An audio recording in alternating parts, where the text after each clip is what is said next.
ശബരിമല സ്വർണ്ണക്കൊള്ളക്കേസിലെ രേഖകൾ ഇഡിക്ക് കൈമാറുന്നത് മനഃപൂർവ്വം വൈകിപ്പിച്ച് സംസ്ഥാന സർക്കാർ. വിജിലൻസ് കോടതിയിലെ ഇഡി അപേക്ഷയിൽ എതിർപ്പ് രേഖാമൂലം അറിയിക്കാൻ സ്പെഷ്യൽ ഇൻവെസ്റ്റിഗേഷൻ ടീമിന് സാവകാശം വേണമെന്ന് പ്രോസിക്യൂഷൻ. അപേക്ഷ പരിഗണിക്കുന്നത് 17-ാം തീയതിയിലേക്ക് വീണ്ടും മാറ്റി. ശബരിമല സ്വർണ്ണക്കവർച്ചയിൽ കള്ളപ്പണ ഇടപാട് നടന്നിട്ടുള്ളതായാണ് എൻഫോഴ്സ്മെന്റ് ഡയറക്ടറേറ്റിന്റെ കണ്ടെത്തൽ. അന്വേഷണത്തിന് തടസ്സമില്ല എന്ന് ഹൈക്കോടതി തന്നെ വ്യക്തമാക്കിയ സാഹചര്യത്തിലാണ് ഇഡി കൊല്ലം വിജിലൻസ് കോടതിയെ സമീപിച്ചത്.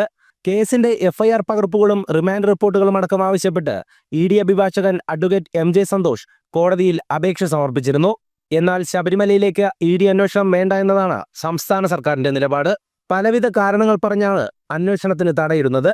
രേഖകൾ കൈമാറുന്നതിൽ എതിർവാദമുണ്ടെന്ന് സർക്കാർ അറിയിച്ചതിനെ തുടർന്നാണ് അപേക്ഷ പരിഗണിക്കുന്നത് ഇന്നത്തേക്ക് മാറ്റിവെച്ചത്. എന്നാൽ രേഖാമൂലം എതിർപ്പറിയിക്കാൻ SITക്ക് കൂടുതൽ സമയം വേണമെന്ന് പ്രോസിക്യൂഷൻ കോടതിയിൽ ആവശ്യപ്പെട്ടു.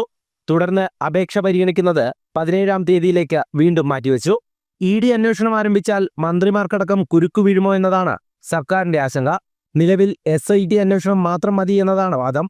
17-ാം തീയതിയും രേഖകൾ കൈമാറുന്നതിൽ തീരുമാനമായില്ലെങ്കിൽ ഇഡി മറ്റ് നടപടികളിലേക്ക് കടക്കും. നിലവിൽ 6 പേരാണ് സ്വർണ്ണക്കവർച്ചയുമായി ബന്ധപ്പെട്ട് അറസ്റ്റിലായത്. മുൻ MLAയും ദേവസ്വം മുൻ പ്രസിഡന്റുമായ A. പത്മകുമാറിൽ വരെയാണ് അന്വേഷണം എത്തി നിൽക്കുന്നത്. 12-ാം തീയതി പത്മകുമാർ സമർപ്പിച്ച ജാമ്യഹർജിയിലും വിജിലൻസ് കോടതി വിധി പറയും. ജനം, കൊല്ലം.